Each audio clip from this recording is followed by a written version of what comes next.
Bonjour et bienvenue à Entre nous, exclusivement sur les ondes de TV Rogers. Je suis Claude-Andrea Bonny. Je me ferai un réel plaisir de passer la prochaine heure avec vous. Aujourd'hui à l'émission, on va s'informer sur les activités d'été au niveau du Patro avec sa directrice générale et aussi le coordonnateur jeunesse. Je vais aussi m'entretenir avec une représentante de la Société ontarienne de l'Alzheimer. Ils ont fait plein de recommandations dernièrement concernant les prochaines élections. On va en apprendre davantage. Et tout de suite, pour commencer, j'ai avec moi Jean-Marc Dufresne qui vient nous présenter le nouveau magazine du droit famille. Et on a pu voir à l'instant un centenaire de 14 ans. C'est comme ça que l'article s'appelle. Et puis, franchement, je pense que les gens devraient lire cet article que tu as fait avec Sébastien Chimaye. Oui, bravo. Tu as bien réussi à prononcer son nom. Ça s'écrit Saint-Paille, mais ça se prononce Chimaye, parce que c'est d'origine burundaise. Son père est burundais, sa mère est québécoise. Qui est ce petit bonhomme-là de 14 ans? C'est un membre de l'émission que vous pouvez suivre sur Tout TV qui s'appelle La Famille Magique, qui est animée par un gars qu'on connaît bien dans la région ici, Daniel Coutu, magicien, et qui tourne autour d'une famille qui aurait de véritables pouvoirs magiques. Dans le cas de Sébastien, ben, son personnage de Merlin, quoique pas très très gros physiquement, aurait une force surhumaine. Mais ce que je trouve qui est magique véritablement chez Sébastien, c'est le fait d'avoir emprisonné dans son corps de 14 ans une âme, une vieille âme, une âme peut-être centenaire. Parce que là où on verrait un gars amateur de jeux vidéo, puis de Pokémon, puis de toutes sortes de choses propres à son groupe d'âge, lui, c'est pas ça du tout. C'est pas ça du tout. Il est fasciné par les livres, les comédies cinématographiques comme le genre Monty Python, qui est de mon époque. J'approche 60 ans, là, quand même. La musique, lui, j'écoute pas du Lady Gaga, là. Non, c'est des classiques Jacques Brel, Georges Brassens, qui ont sa faveur. C'est un gars qui, très très jeune, on lui a diagnostiqué une dyspraxie, c'est-à-dire qu'il y a un problème de coordination entre les yeux et le mouvement, ce qui fait que les sports, c'était pas tellement pour lui. Alors ses parents l'ont dirigé vers le théâtre et de fil en aiguille, il a perfectionner son art. Il est très verbomoteur. C'est un garçon très, très allumé.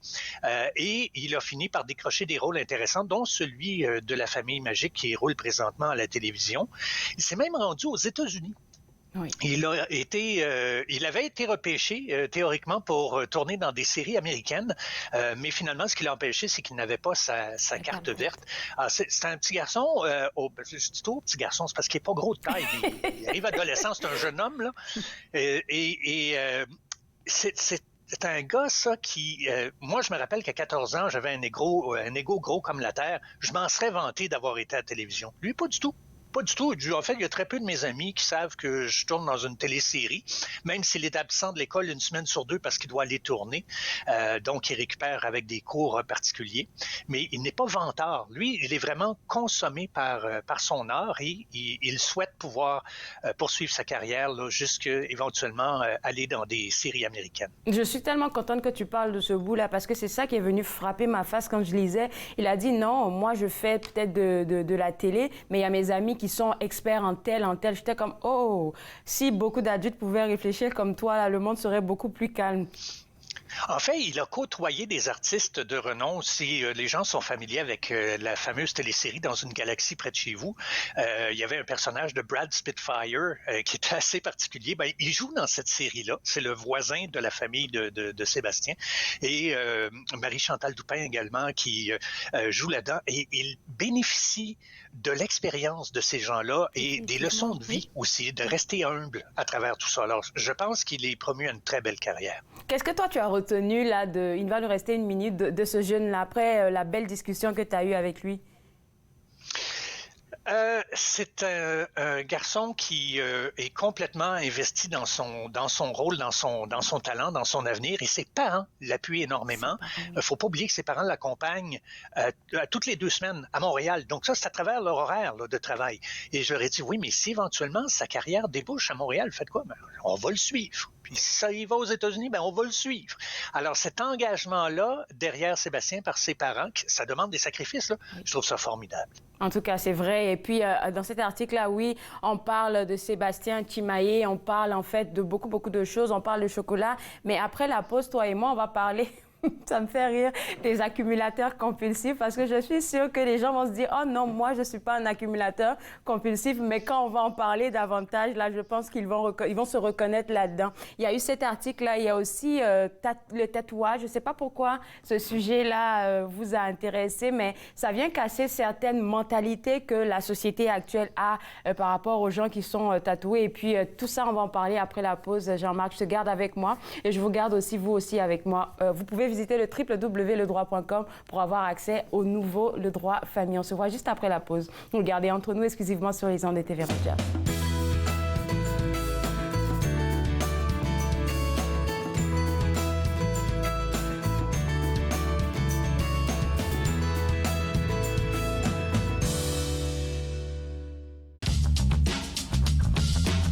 Cette émission est présentée par Télé Élan. Vous êtes enfin aux commandes. Pour en savoir plus, visitez rogers.com.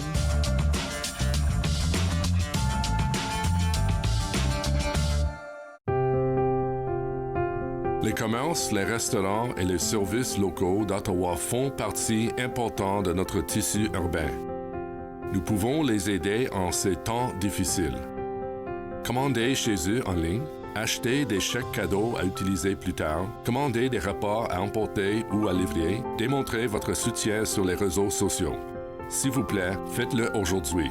En savoir plus, visitez ottawa.ca/acheter local.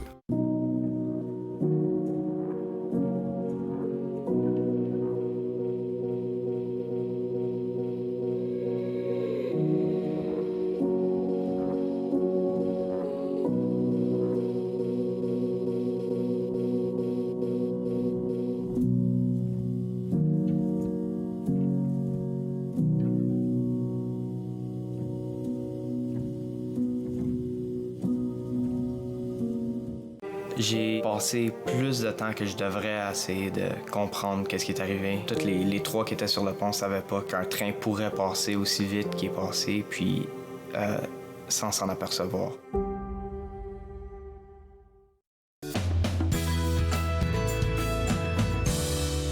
De retour entre nous exclusivement sur les ondes de TV Rogers, on s'informe toujours sur le contenu du nouveau numéro Le Droit Famille dont vous avez l'exclusivité parce qu'il va être disponible seulement à partir de demain. Et Jean-Marc Dufresne, qui vient nous donner cette exclusivité-là, nous parlait avant la pause de Sébastien Chimaye, un centenaire de 14 ans. J'aime bien comment on le décrit. Maintenant, on va parler de l'accumulation compulsive. Ça me fait rire parce que quand tu lis l'article, tu te dis j'ai l'impression que je m'en vais vers ça.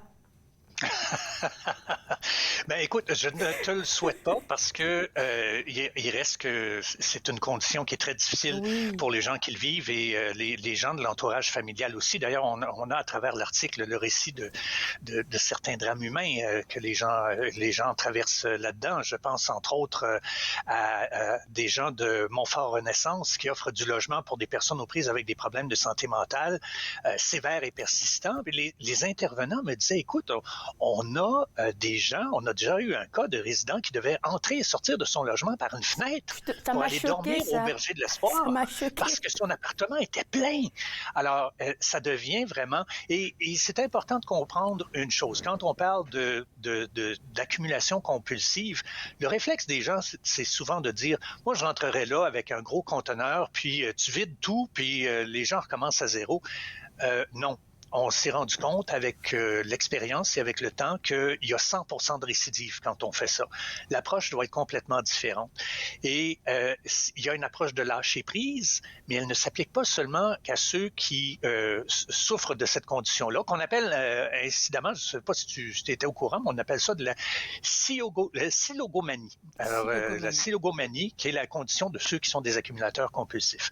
Alors, lâcher prise, c'est de faire en sorte qu'on puisse enlever le côté émotif que les gens attachent aux objets. Des fois, des objets dont ils ne servent même pas. Des fois, des objets dont ils ont même oublié l'existence. Mais ne demandez pas de s'en défaire parce que c'est un drame. C'est littéralement un drame pour eux. Et on doit travailler là-dessus. C'est une thérapie cognitive. Donc, on leur fait prendre conscience non seulement des circonstances, des conséquences de leur état, mais aussi du fait que c'est un attachement émotif qui est déplacé et qui est nuisible. Et souvent, on dit, ben, écoutez, ce problème-là des accumulateurs compulsifs, souvent, il va être héréditaire. C'est-à-dire, vos parents l'ont eu, il y a bien des chances que vous aussi, vous allez l'avoir. Et c'est aussi souvent déclenché par un choc émotif. Durant l'enfance. Des enfants, par exemple, qui ont vécu une séparation et qui, devant la fragilité des choses, se mettent à vouloir posséder et ne plus jamais se défaire, se débarrasser. Donc, il y a des signes avant-coureurs à surveiller. On dit quand vous voyez que vos enfants ont beaucoup de difficultés à se défaire de leurs jouets dont ils ne se servent plus, c'est peut-être le temps de commencer à les accompagner ou peut-être même d'avoir un suivi professionnel là-dessus. J'ai bien aimé qu'on parle des adultes, mais qu'on touche aussi à l'enfance. L'article est tellement bien fait là que ça donne la lumière. J'ai un neveu, lui, je ne sais pas si je souhaite pas là, mais il adore garder des affaires dans ses mains. Ça peut être 2 affaires ici, une autre affaire sous son bras. On ne comprend jamais pourquoi t'aimes tant que tes mains soient chargées. On essaie de lui arracher ses jouets, mais c'est comme non, touche pas à ça là. Il dort avec. Effectivement, ça peut être précurseur, ça ne veut pas dire que c'est nécessairement ça, puis je ne suis pas psychologue non plus, mais les parents doivent être attentifs à essayer de comprendre quelle est la source de ce problème-là. Et si on n'y arrive pas nous-mêmes, encore une fois, aller chercher de l'aide professionnelle, des pédopsychologues, des psychologues spécialisés dans l'étude des comportements d'enfants peuvent probablement vous venir en aide là-dedans. On nous donnait un petit truc d'ailleurs, hein? On nous disait, vous allez obtenir un coffre dans lequel l'enfant met les jouets dont il ne se sert plus. Ils sont là, ils sont à lui, ils sont encore là. Quand le coffre est plein, avant d'en mettre un autre, il doit s'en défaire d'un. Et s'en défaire, ça ne veut pas nécessairement dire jeter. Ça peut être de lui donner une nouvelle vie, le donner à un petit cousin, un neveu, un ami, à quelqu'un qui va pouvoir en profiter. Et ça, c'est une technique qui pourrait fonctionner. Et puis les ressources, là, il y en a quelques-unes dans l'article, donc les gens pourront se référer un peu à ça. Un autre article dont on veut parler, c'est les tatouages. Et puis, vu comment l'article est présenté, encore une fois, ça nous donne une nouvelle perspective des personnes qui sont tatouées. Ce ne sont pas des voyous. Il y a 2 choses justement là-dedans qui nous ont inspirés à écrire cet article-là. D'abord, le fait que le tatouage s'est beaucoup démocratisé au cours des 25 dernières années. Vous avez tout à fait raison. Il ne s'agit pas de remonter très très loin en arrière. À l'époque, c'était surtout des motards, des gens qui étaient un peu rebelles. Aujourd'hui, un peu n'importe qui a des tatouages. Et comme vous le voyez dans les pages du magazine, ben, c'est des tatouages de personnages de Disney. Ça peut être des choses qui sont très très inoffensives. Et j'avais remarqué justement cette façon-là maintenant de démocratiser les tatouages pour essayer de comprendre le phénomène. Et j'ai trouvé un paradoxe intéressant, Claude Andrea, là-dedans, c'est que on me disait, il y avait une personne qui me disait, ben écoutez, c'est un drôle de paradoxe quand les gens essaient de se distinguer des autres en faisant comme les autres. Alors, pour se distinguer, on fait un tatouage, ce qui est finalement un peu ce que tout le monde fait. Mais évidemment, on reconnaît que le tatouage en lui-même va refléter un côté de la personnalité de la personne et c'est de cette façon-là qu'elle va vouloir se distinguer du lot.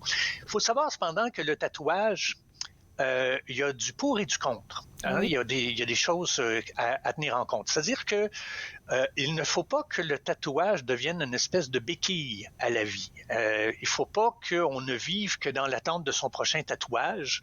Ça peut montrer un problème d'anxiété ou un problème là, d'équilibre au niveau de sa santé mentale. Et il faut comprendre que souvent le tatouage, c'est un rite de passage. Hein? On quitte notre corps d'enfant, on devient un adulte. C'est une façon de se réapproprier le corps. Souvent, il y a des gens qui vont avoir des taches de naissance ou des cicatrices d'opération, tout ça, et on va le camoufler avec un tatouage. Et ça, c'est très bien parce que ça permet à la personne de se réapproprier son corps, d'être capable d'aller à la piscine, d'aller à la plage sans ressentir de gêne par rapport à ça. Et il faut aussi faire attention d'aller dans des endroits réputés, quoique aujourd'hui, il n'y a plus vraiment grand monde qui fait ça dans le sous-sol. Aujourd'hui, c'est surtout dans des ateliers réputés où on suit des codes très stricts. Il reste qu'il faut savoir qu'il y a des pays d'Europe qui, en janvier dernier, là, fait pas si longtemps que ça, ont banni certains types d'encre parce que ce sont des encres qui se défaisaient dans le corps éventuellement et l'encre, les particules d'encre circulent dans le corps ensuite et peuvent vous intoxiquer. Alors, il faut donc être prêt à faire le pas, mais en toute connaissance de cause lorsqu'on décide d'avoir un tatouage. Oui, définitivement, un très bel article là. Et puis là, il va nous rester juste 40 secondes. J'aimerais ça prendre le temps de te remercier, toi et puis toute l'équipe qui m'avait donné l'occasion de participer à ce numéro, encore une fois, du droit famille. Là, on a parlé de comportements masturbatoires chez les jeunes enfants. Oui, ça a l'air que oui, c'est un sujet qui inquiète les parents. Et puis, j'ai eu de bons retours à date par rapport à l'article. Et puis, j'espère que les gens qui nous regardent en ce moment prendront plaisir à le lire. Merci pour cette belle collaboration, Jean-Marc. C'est un plaisir et c'est un excellent article que vous avez signé, Claude Andrea. Merci beaucoup, merci beaucoup. Et puis, on se reparle une prochaine fois. Au plaisir. Alors, vous autres à la maison, pour avoir accès au beau contenu de ce nouveau numéro du Droit Famille, ça sera au www.ledroit.com. Et comme je l'ai dit, vous avez eu l'exclusivité aujourd'hui, donc ça sera disponible seulement à partir de demain, encore une fois, au www.ledroit.com. On va prendre une pause et juste après la pause, on va discuter avec quelqu'un qui nous parle de l'Alzheimer, mais qui nous vient aussi de la Société ontarienne de l'Alzheimer. Vous regardez Entre nous, exclusivement sur les ondes de TV Rogers.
Sur le chemin du bonheur, nouvelle destinée et ça en ton honneur. Sauf à l'intérieur, ouais mon cœur vibre comme un enfant qui a la joie de vivre. J'ai cru en notre histoire.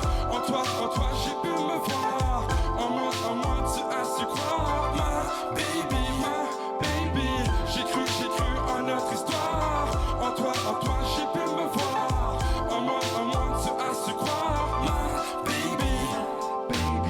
Wow, quelle joie d'être en bon état avec ma famille et toi dans mes bras. Ok, partons à Paris, ensuite vers Nantes pour un tête-à-tête sous des étoiles filantes. Ouais.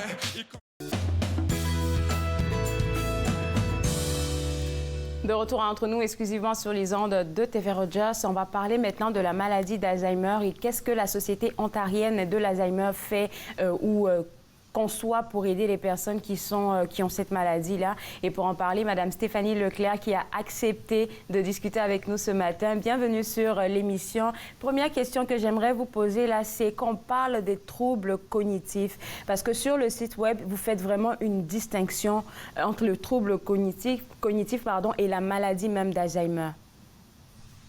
Oui, parce que le trouble cognitif, c'est un regroupement d'ensemble de symptômes. C'est vraiment au niveau des changements de fonction. Donc, quand on parle de la démence, souvent on entend les gens dire j'ai une démence. Oui. Mais le mot démence, c'est un terme parapluie. Mais il y a différents genres de démence et Alzheimer est un de ces genres de démence.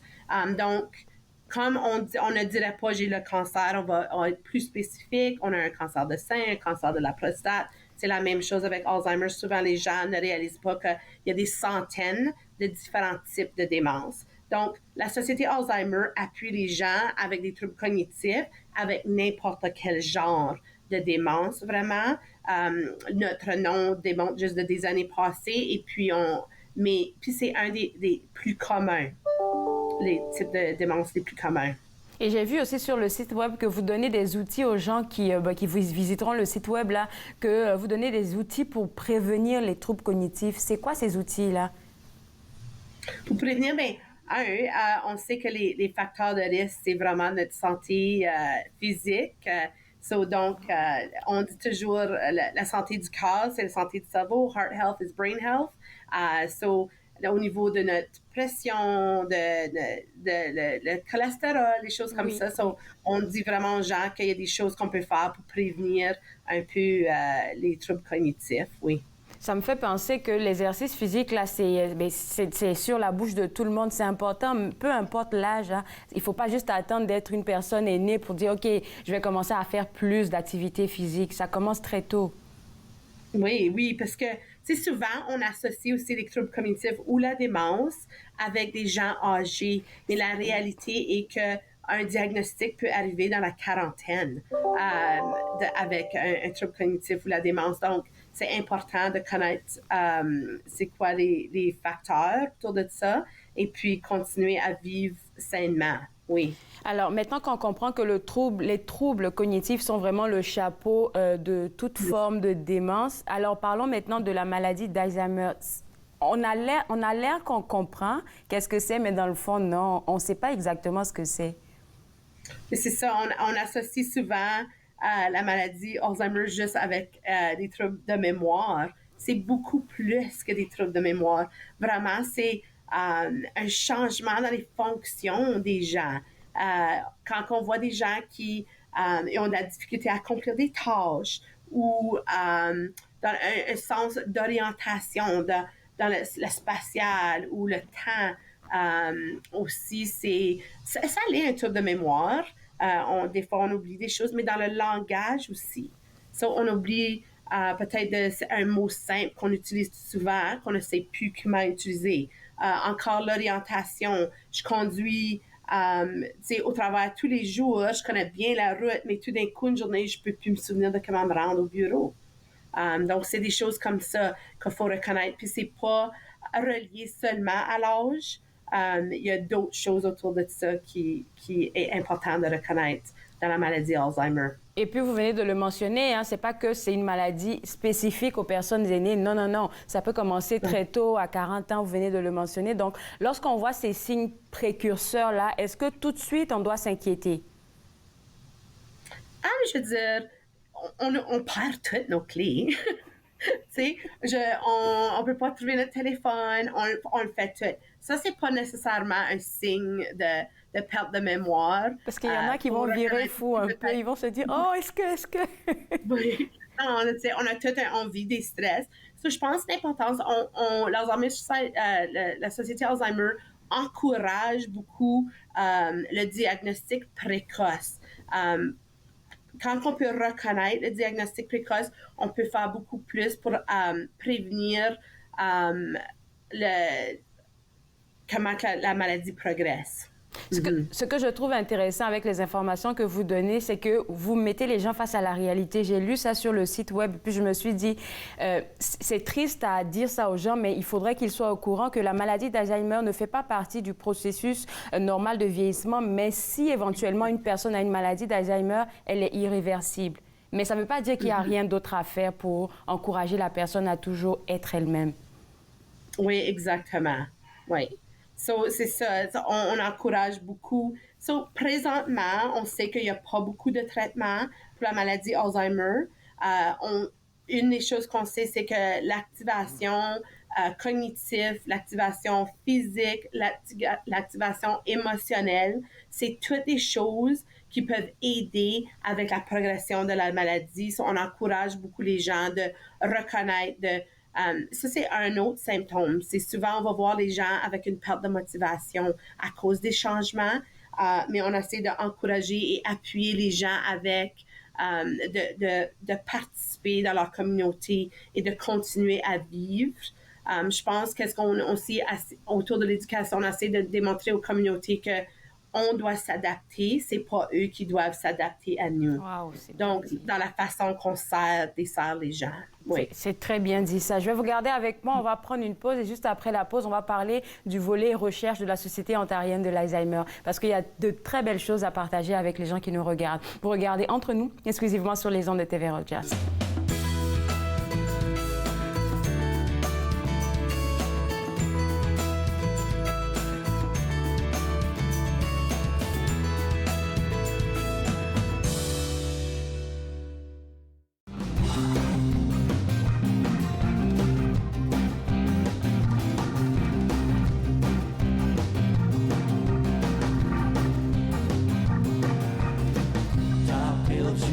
quelque chose un peu plus loin là-bas.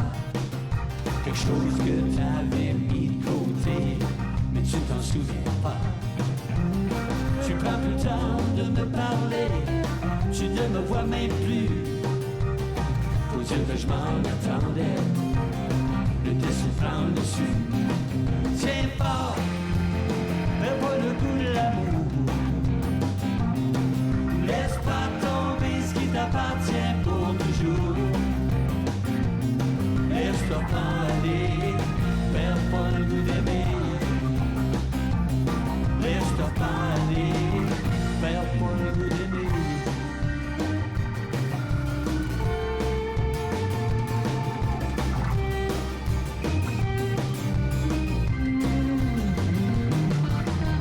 Tu parles de tout, tu parles de rien, y'a personne qui te comprend. Les mots résonnent dans le fond de ton cœur, c'est moi qui le ressens. T'as plus de couleur dans tes yeux, tu vis en noir et blanc, dans un autre monde, sur une autre planète, dans un autre temps.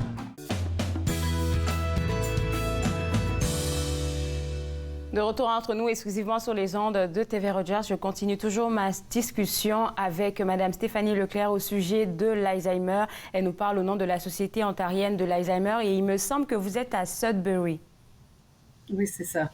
Alors, dites-nous, est-ce qu'il y a des représentations de la Société ontarienne de l'Alzheimer ici à Ottawa et un peu partout en Ontario?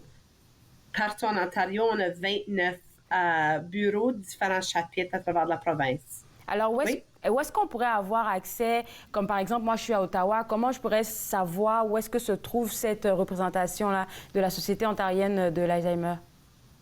Si vous allez au site web, vous pouvez trouver tous les chapitres, oui. Oui. Directement sur le site web, on peut retrouver les chapitres. Merci beaucoup. C'était une information que je voulais qu'on partage avec les gens qui nous regardent. Alors, le volet recherche de la Société ontarienne de l'Alzheimer va plus loin que notre, on va dire, notre petit chez nous, parce qu'il y a un médicament qui s'appelle, je ne sais pas si je le dis bien, l'aducanumab, qui est un médicament qui a été approuvé, je pense, aux États-Unis, refusé dans l'Union européenne. Et puis au Canada, c'est en train d'être examiné. Où est-ce que vous en êtes avec ça? Bien, je vais dire que en 2021, le médicament a été approuvé aux États-Unis. Et puis, le médicament est couramment avec le gouvernement, le Santé Canada, pour voir si le médicament va être approuvé pour traitement ici au Canada. Je vais être vraiment honnête, je laisse ceci aux experts. Je pense qu'une des choses qu'il faut reconnaître, c'est qu'il n'y a pas beaucoup de traitements pour les gens avec la démence et puis que la recherche est essentielle tout de suite. Et puis, au niveau de prélèvement de fonds, on ne voit pas beaucoup nécessairement parce que encore les gens associent la maladie avec le vieillissement. Et puis, on a beaucoup de travail à faire dans nos sociétés au niveau du vieillissement et de reconnaître que il y a quand même des issues autour de ça, autour du vieillissement. Donc, la recherche est essentielle. J'encourage les gens de reconnaître. On sait que nous avons aussi plusieurs traitements qui sont en essai tout de suite. Et puis, pas juste pour les traitements, mais aussi pour les différents genres de diagnostics. Donc, c'est important, on veut reconnaître avec la population qui va continuer à vieillir. Je pense que c'est important qu'on continue la recherche autour de la démence. Et puis là, oui. C'est ça que vous dites, là, sur le site web, on peut le voir, il y a de l'éducation, il y a de la sensibilisation. Oui, il y a le volet recherche médicale, mais il y a aussi recherche par rapport à la communauté. Là, vous venez de le mentionner, là, il faudrait que les gens arrêtent de penser que l'Alzheimer est directement relié à la vieillesse. Et je pense que vous travaillez fort là-dessus parce que je vois que vous avez parlé d'un diagnostic précoce. Vous encouragez à faire ça. Oh oui, certainement. Cette semaine, la semaine dernière, on a eu la chance de lancer notre feuille de route. Je vais partager pour les gens. Ils peuvent aller le trouver en ligne. Ouais. Mais une des recommandations qu'on fait, c'est d'encourager les soins primaires, de regarder des façons de faire l'évaluation précoce et des diagnostics précoces. L'histoire qu'on entend souvent de les gens qui sont plus jeunes, c'est qu'ils ont reconnu des choses chez eux, mais que souvent, on associe ça avec le vieillissement ou vous êtes trop jeune. Donc, ça a pris des années avant d'avoir un diagnostic. Puis ces gens-là sont plus éligibles après pour faire partie des recherches ou des projets de recherche en essai pour des traitements. Donc, on encourage vraiment dans une de nos recommandations de regarder à comment est-ce qu'on pourrait faire des diagnostics précoces pour la démence. Alors, puis aussi, il faut reconnaître, Andrea, je voulais juste demander pour l'âge, quand on parle de précoce, là, et puis on parle des jeunes, mais c'est quelle tranche d'âge? Je pense que ça peut être différent. Je pense que les gens, ils rentrent, comme couramment, je connais quelqu'un dans leur 50, autour de 58, parler avec leur médecin au sujet de leurs inquiétudes au niveau du langage. Ils oublient des mots. Ils oublient des mots simples qu'ils devraient connaître. Puis donc, aller voir le médecin, puis le médecin juste « Oh non, inquiétez-vous pas, ça devrait être normal, c'est normal d'oublier, Mais je pense que c'est important de reconnaître que les gens ont des inquiétudes, connaissent quand même leur corps, puis de reconnaître, puisqu'on sait que souvent la démence peut être aussi associée avec d'autres choses, la dépression, le delirium, ça peut être une infection. De reconnaître que souvent, il y a des choses qui peuvent être en train de causer des symptômes de ceci, mais ne sont pas la démence. Aussi, c'est important de reconnaître les signes, oui. J'aime beaucoup que vous insistiez là-dessus, là, parce qu'il ne faudrait pas que les gens commencent à paniquer. Non. Allez voir votre médecin. Non, du tout. Non. Allez voir votre médecin. J'ai dit aussi le stress. On vit beaucoup de stress. Puis souvent, le stress peut avoir, notre mémoire, notre sens de temps, peut avoir aussi des effets.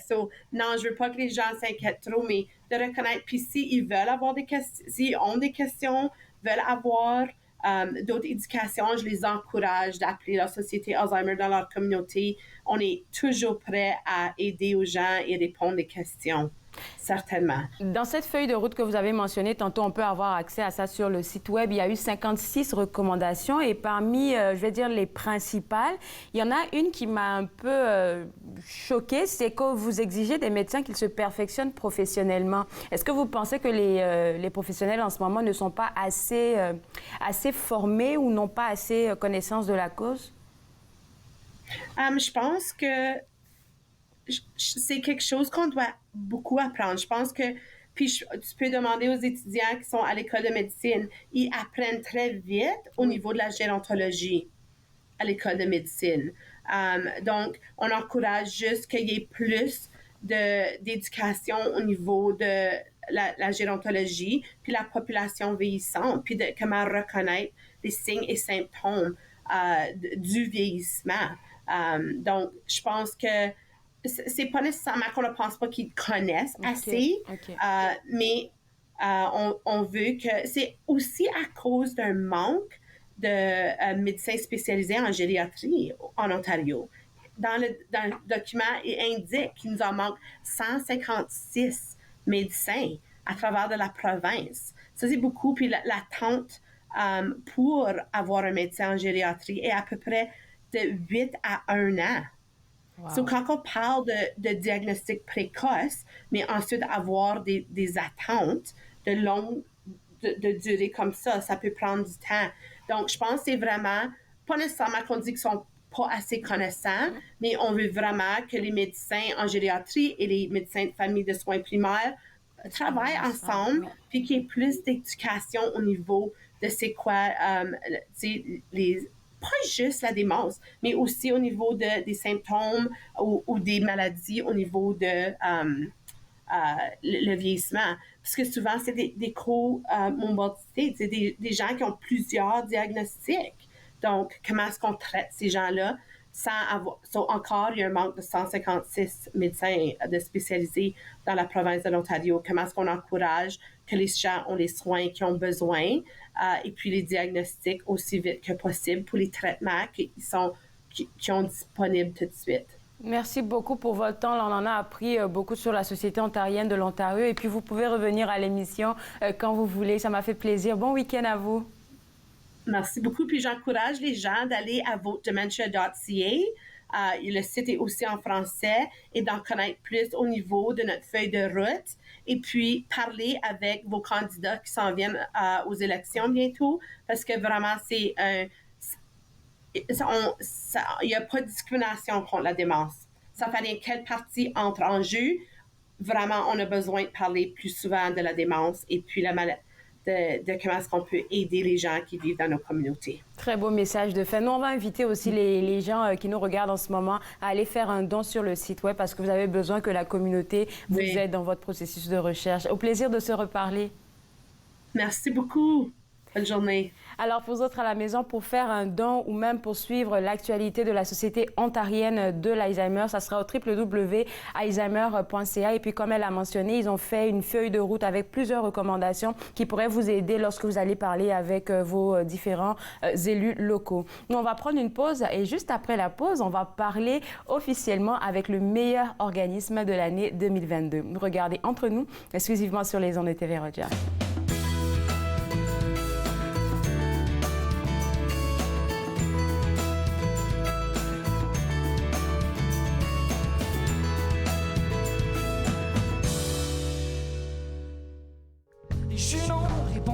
Colère, mon maudit gros jaloux. Non mais là vas-tu te taire? Qu'est-ce que t'as à envier le Billy Love? Toi t'es plein au bout de ta plume de mots qui innovent pour amplifier l'esprit, l'énergie de sa voix.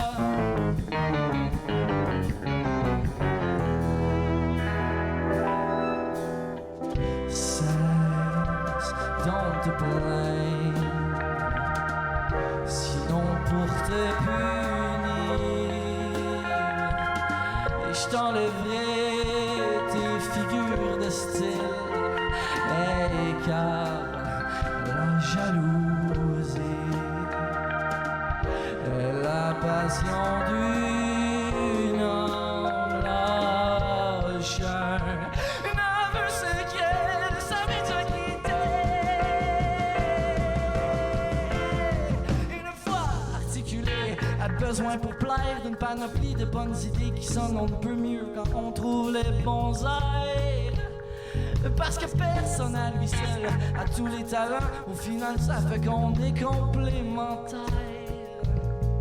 Christian a fière allure et la fleur de l'âge, mais son plate c'est racontage Cyrano, c'est lui qui a le flair, ces deux-là ils font la paix ensemble, ça déménage et tous, oh oui tous.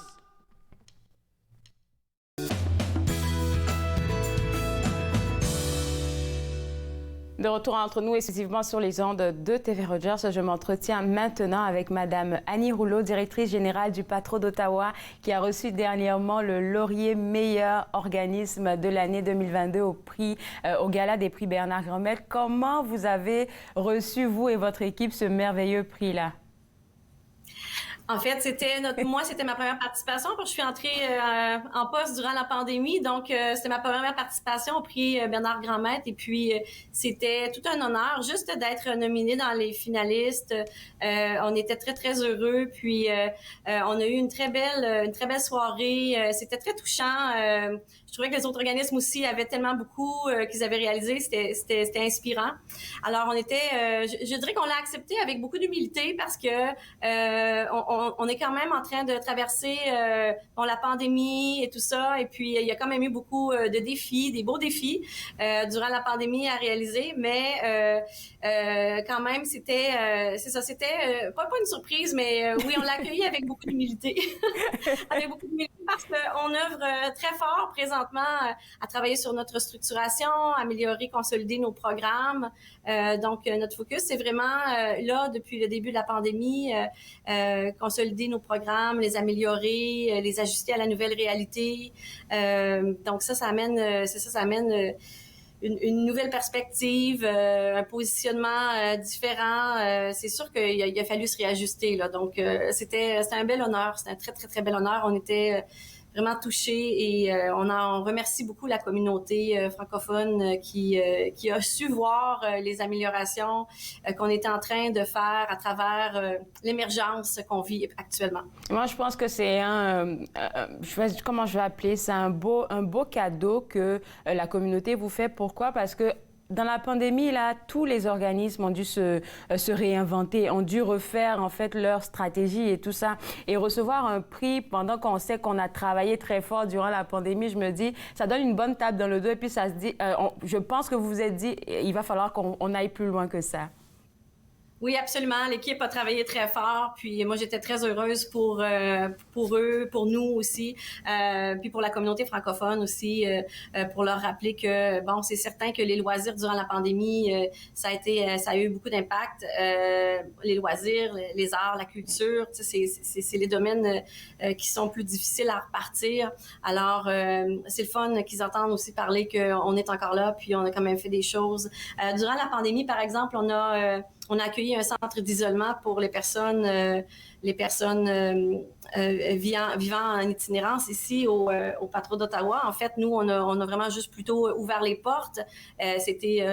On a collaboré avec la ville, avec Ottawa University Health, les Bergers de l'Espoir, mais on était très fiers de le faire malgré le défi supplémentaire que ça apportait. On était très contents de pouvoir faire notre part, nous aussi, dans la pandémie, à travers les situations d'urgence comme ça qu'on appelle de force majeure, là, tu sais.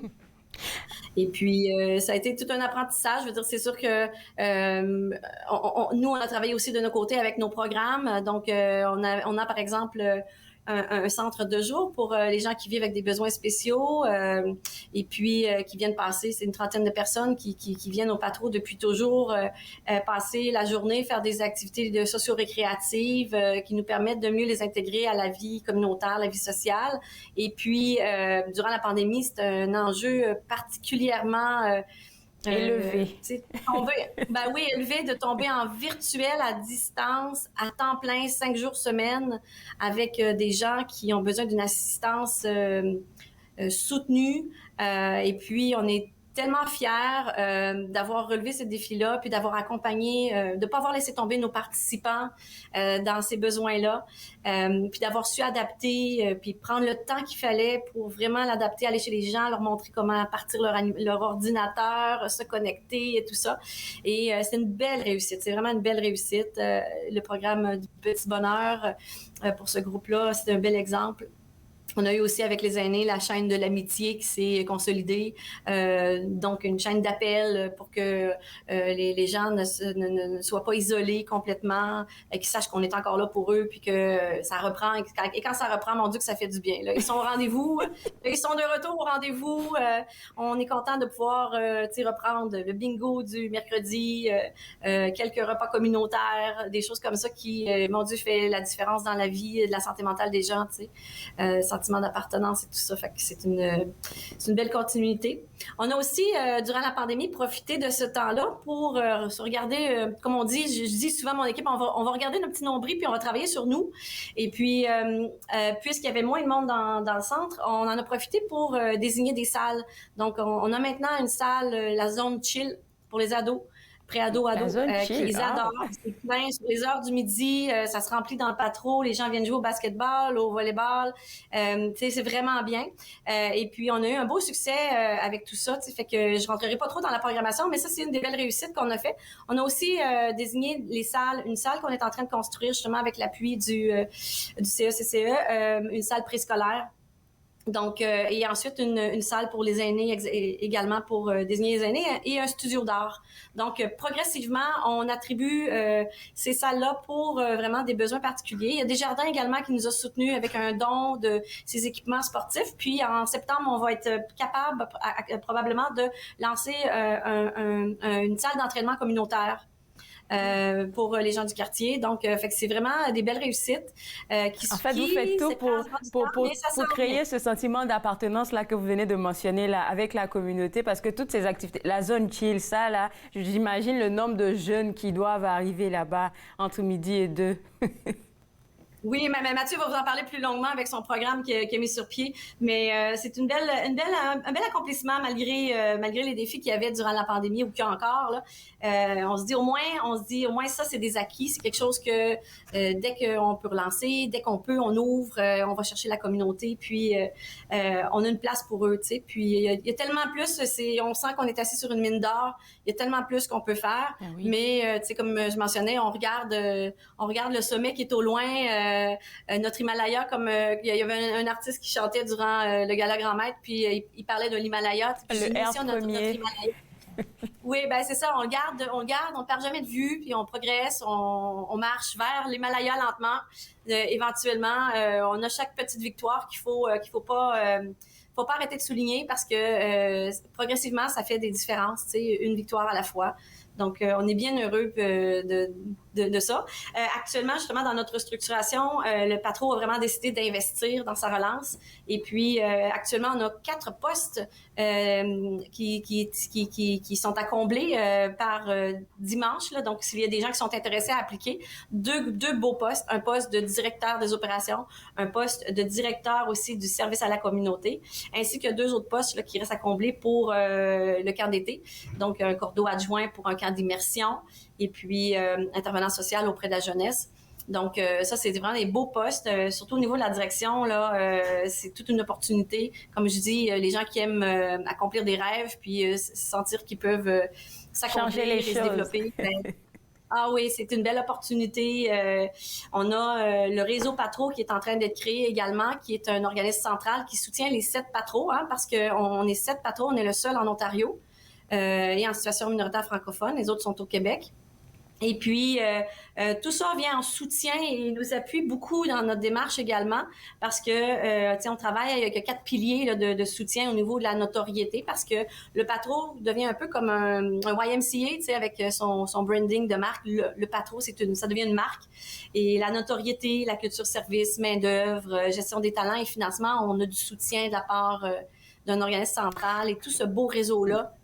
C'est vraiment bien. Merci beaucoup, Madame Rouleau. Là, on va terminer avec, il va nous rester quelque chose comme 20 secondes. Là, j'aimerais ça mentionner que vous avez 5 valeurs fondamentales et vous, avec tout ce que vous venez d'expliquer, là, on voit exactement les 5 valeurs, mais celle sur laquelle j'ai envie de mettre un point d'honneur, c'est le plaisir parce qu'on vous entend parler même des projets, c'est rempli de joie, rempli de lumière, rempli d'espérance et je pense que je dois parler avec votre collègue Mathieu Roy tout à l'heure qui va nous parler des programmes jeunesse que vous avez préparés pour l'été, surtout que le soleil s'en vient tout doucement. Merci beaucoup à vous. On va inviter les gens à visiter votre site web au www.patroottawa.com pour avoir accès à toutes les merveilleuses activités que le Patro offre uniquement pour vous. Je vais m'entretenir maintenant avec Monsieur Roy, qui est le coordonnateur jeunesse, qui vient nous parler en fait de tous les camps qui sont en train d'être peaufinés là-bas pour l'été avec un beau soleil. Mathieu, bienvenue sur l'émission. Première activité, c'est les camps de jour été. Alors, comment ça va se passer? Donc, écoute, le camp de jour, je suis très heureux cette année avec les restrictions pandémiques qui s'allègent un peu. Ça va nous permettre finalement de reprendre des activités qu'on n'a pas pu avoir dans les derniers 2 ans, notamment nos sorties. Donc, cette année, pour la première fois depuis 2 ans, on va avoir un camp à capacité complète, donc 200 jeunes et plus dans nos locaux ici au Patro, du lundi au vendredi pour les Patros olympiques. Puis je suis heureux qu'on va être capable de, 1 fois par semaine, partir en sortie avec nos jeunes, aller à la piscine, aller à l'extérieur, du sport, du bricolage, de l'art. Ça va vraiment être un camp mouvementé. On a une équipe de 25 animateurs formés qui passent l'été avec nous, l'été avec les enfants.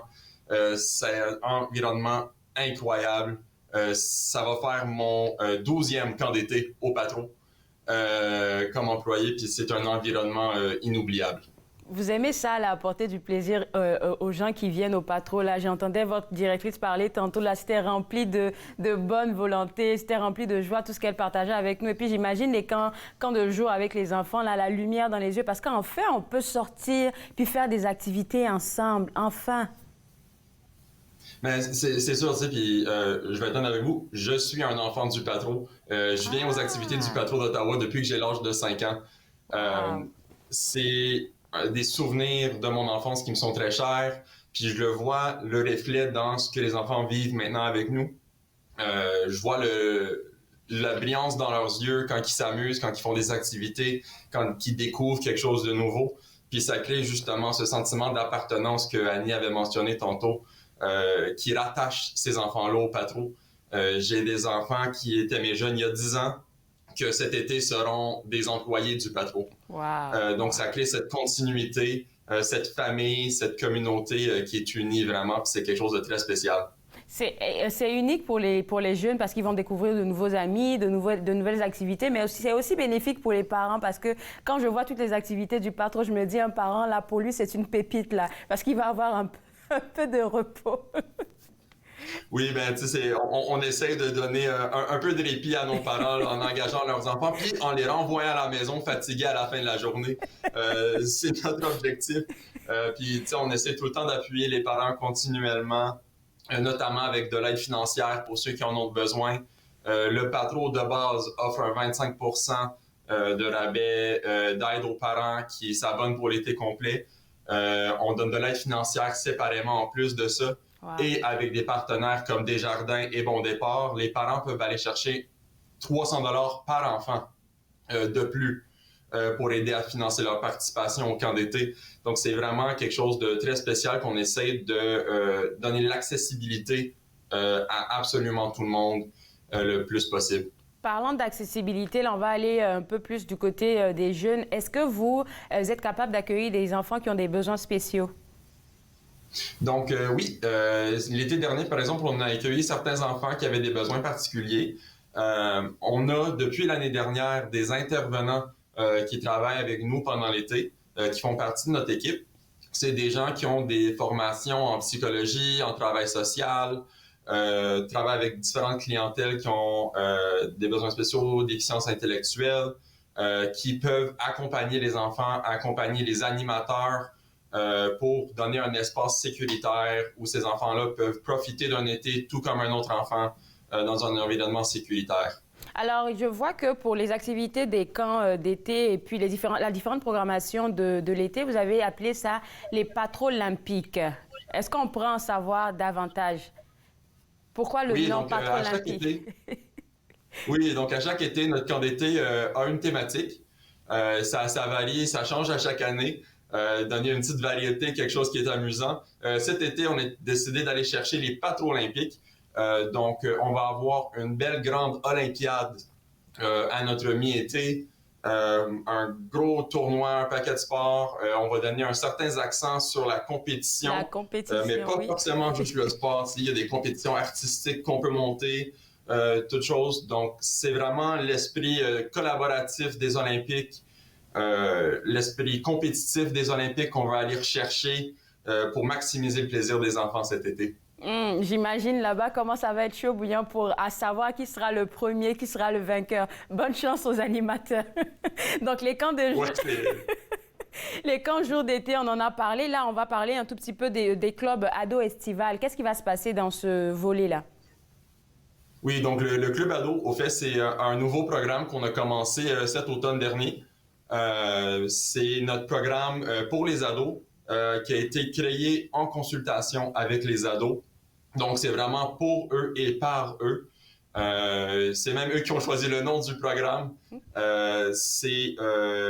Pour l'été, notre objectif, c'est de donner un lieu aux ados où ils peuvent venir passer du temps entre amis, faire des activités. Donc, on va avoir, par exemple, l'accès à notre zone chill, qui est notre salle de séjour pour les ados. On a des tables de ping-pong, de baby-foot, des Smart TV, des jeux de boules, ça.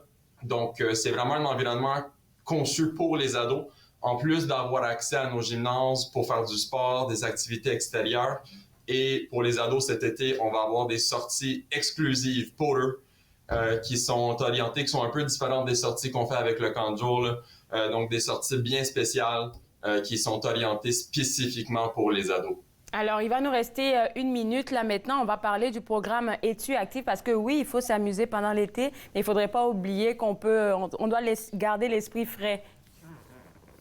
Oui, donc Études actives, au fait, c'est notre programme parascolaire qui est du lundi au vendredi pendant l'année scolaire, au fait.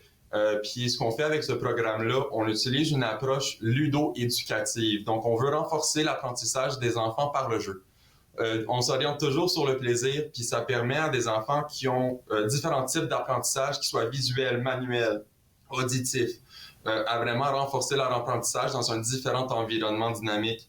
Donc, on fait des jeux éducatifs avec eux, puis après ça, on monte dans notre gymnase, faire du sport, travailler la collaboration, le travail d'équipe, et bien plus encore. Merci beaucoup, Mathieu. Écoute, quand j'écoute la programmation, là, je me dis, OK, ça va chauffer là, du côté du Patro là, avec l'été qui s'en vient. Écoute, bonne chance à toi et à toute ton équipe parce que vous allez recevoir une bonne quantité de jeunes là-bas pour les amuser. Et puis, on se reparle une prochaine fois.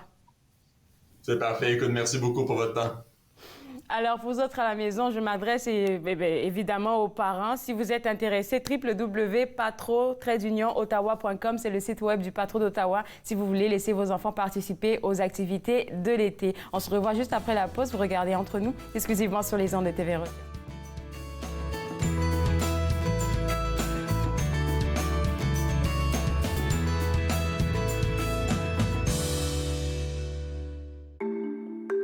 Mettons que ma jeunesse n'était pas sans drogue. Je dis quoi, mon ado?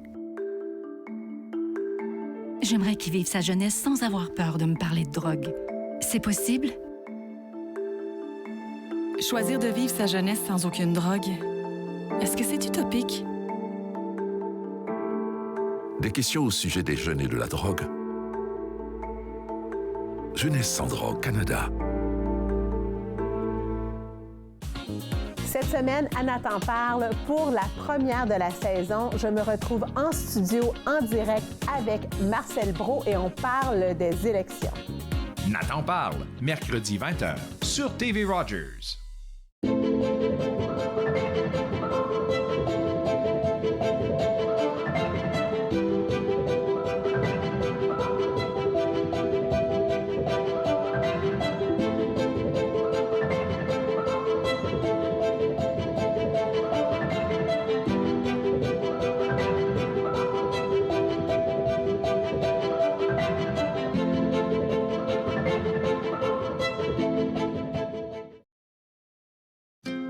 À la prochaine émission, on cuisine une salade de pommes de terre et de la choucroute avec mon invité Philippe Sabourin qui nous fait découvrir l'Allemagne.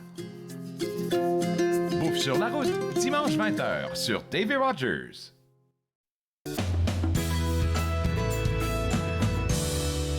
De retour entre nous exclusivement sur les ondes de TV Rogers. Je discutais avant la pause avec la directrice générale du Patro Ottawa et elle nous mentionnait qu'il y a 4 postes à pourvoir, dont 2 postes de direction. Si vous êtes intéressé, visitez le www.patro-ottawa.com et puis n'oubliez pas aussi de jeter un coup d'œil aux différents camps d'été qui seront offerts très bientôt là pour pouvoir inscrire vos jeunes. Et aussi à partir de demain, donc demain le 23 avril, vous aurez la chance d'avoir accès officiellement au droit famille, au nouveau numéro du droit famille. Vous pouvez avoir accès à ça au www.ledroit.com.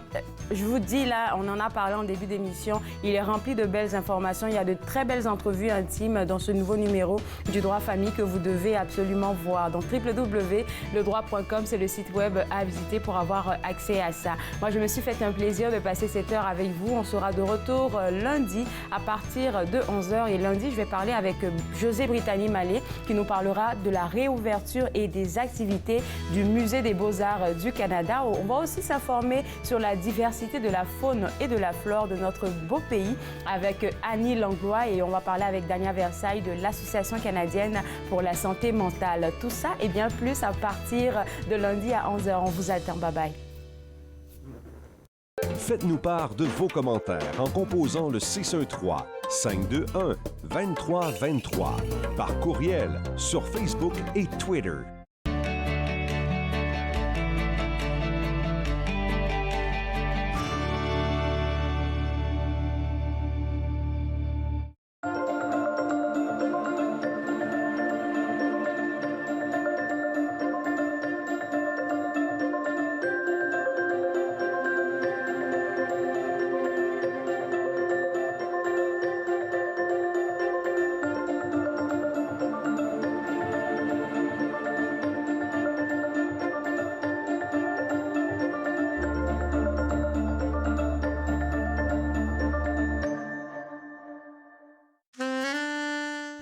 À la prochaine émission, Promenade dans le temps, je vous invite à découvrir le Château Montebello, un des hôtels les plus prestigieux du Canada, et le lieu historique national du manoir Papineau à Montebello, un lieu d'histoire et de mémoire. Une émission à ne pas manquer. Promenade dans le temps, mardi 19h30 sur TV Rogers.